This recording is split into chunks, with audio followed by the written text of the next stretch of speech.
when you read anything, including, what I write specifically, you got to remember that everybody's got an axe to grind, And history isn't physics, I mean, in physics, the world pretty much controls what you do and makes you honest. You can't lie in physics; you'll be caught very quickly.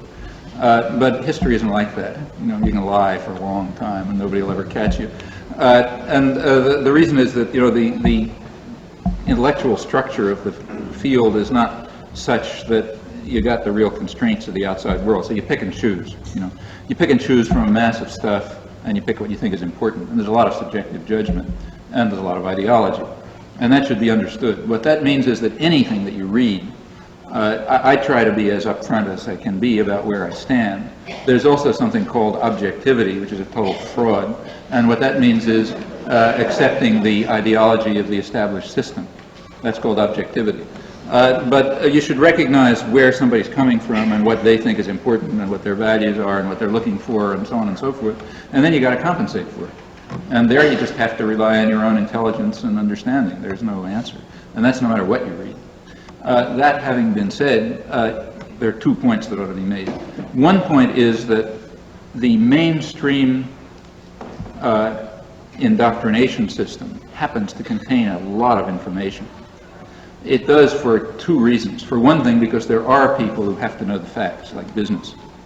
Business has to know the facts. They got a lot at stake, And so when you read the Wall Street Journal news reports, not the commentary, when you read the news reports, they're probably pretty accurate.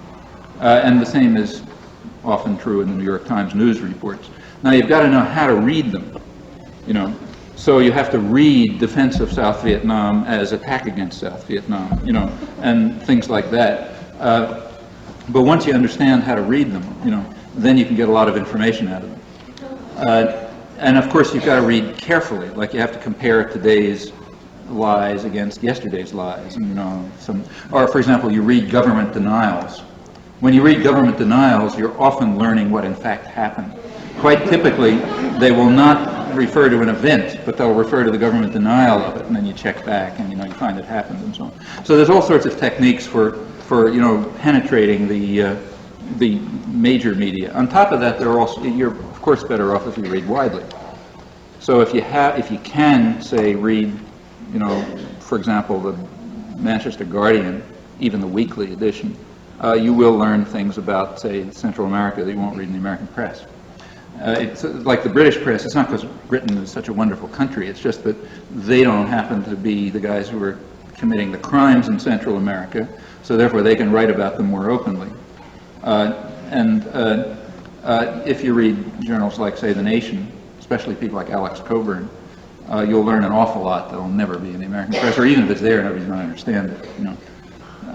But he does, and or in these times, in such journals, we'll have things that either won't have, like for example, terror in El Salvador has been described in these times and in the Guardian, but not in the mainstream press.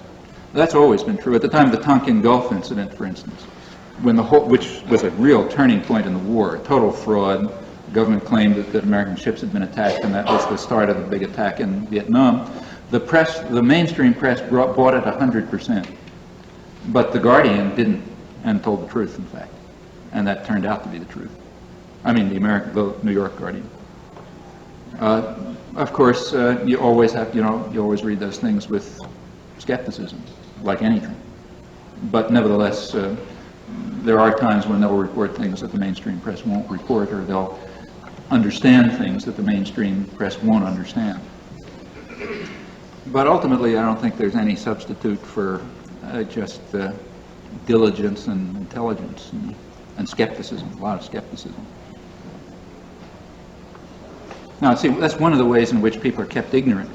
You can have all the information there, but only a very small number of people are in a position to put forth the effort to try to figure out what's going on.